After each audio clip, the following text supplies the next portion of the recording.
Looking for a great hosting solution? Check our website for prices.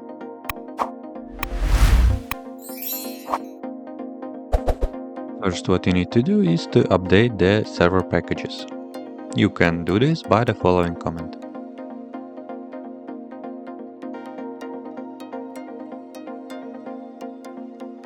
Brasero package is available on Ubuntu-based system-based repository. So, we can install it by running the next command.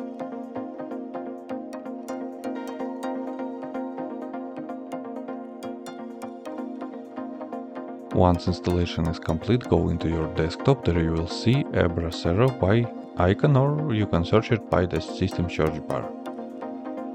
Brasero will be launched. That's it. If you have any question, please leave them in comments.